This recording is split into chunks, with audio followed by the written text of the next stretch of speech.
நீங்கள் குலதெய்வத்தை கை விட்டுட்டீங்க அப்படின்னா குலதெய்வம் உங்களை கைவிட்டு விடும். அந்த குலதெய்வம் கையை விட்டுருச்சு ஒருத்தருக்கு அப்படின்னா தான் அந்த இடத்துல வம்பு வழக்கு கடன் பிரச்சனை நோய் எதிரி எல்லாம் நீங்கள் என்னென்ன மாதிரியெல்லாம் பிரச்சனை ஃபேஸ் பண்ணுறீங்களோ அந்த அத்துணை பிரச்சனைக்கும் மூல காரணமாக நிற்கிறது என்ன அப்படின்னு பார்த்தீங்கன்னா, ஒன்றா நீங்கள் குலதெய்வம் தெரியாதவர்களாக இருப்பீர்கள், இல்லை குலதெய்வத்தை தவற விட்டவர்களாக இருப்பீர்கள், இல்லை அப்படின்னா குலதெய்வம் கட்டுப்பட்டு இருக்கும். நீங்கள் குலதெய்வத்தை கை விட்டுட்டீங்க அப்படின்னா குலதெய்வம் உங்களை கைவிட்டு விடும்.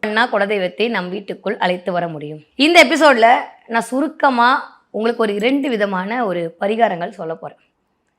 கண்டிப்பாக கம்பல்சரி இது இதெல்லாம் கிடையாது. கம்பல்சரி நீங்கள் இதை பண்ணி பாருங்கள். கைமேல் பலன் கண்கூடாக உணர முடியும். முதல்ல எல்லாருக்கும் ஒரு குலதெய்வம் இருக்கும் இல்லையா? உங்கள் பெண் வீட்டு குலதெய்வம் ஆண் வீட்டு குலதெய்வம் அதெல்லாம் விடுங்க. நீங்கள் கல்யாணம் ஆகி போயிட்டீங்கன்னா உங்களுக்கு ஆண் வீட்டு குலதெய்வம் தான் உங்களுக்கு நிறையா பேச போகுது. அதுக்காக பெண் வீட்டு குலதெய்வத்தை கும்பிடக்கூடாதுலாம் ஒன்றும் இல்லை. அவள் எப்பயுமே உங்கள் மனசுலேருந்து உங்களுக்கு அருள் பாவனை செய்து கொண்டே இருப்பாங்க. ஆண் வீட்டு குலதெய்வமாக இருக்கிற பட்சத்தில் நீங்கள் வருடத்திற்கு ஒரு முறையேனும் போய் குலதெய்வத்தை வழிபாடு செய்ய வேண்டும். ஓகே, குலதெய்வம் கோயிலுக்கு போயிட்டு இப்படி பண்ணிவிட்டு தேங்காய் வாழைப்பழம் உடச்சிட்டு சக்கரை பொங்கல்லாம் வச்சுட்டு வந்தால் ஓகேவா? அது மட்டுமே குலதெய்வத்துக்கு கொடுக்கக்கூடிய ஒரு மிகப்பெரிய கொடையாக இருக்குமா? அல்லது குலதெய்வம் உடனே உங்கள் வீட்டுக்கு வந்துருமா அப்படின்னு சொல்லி பார்த்தா என்ன கேட்டால் அப்படி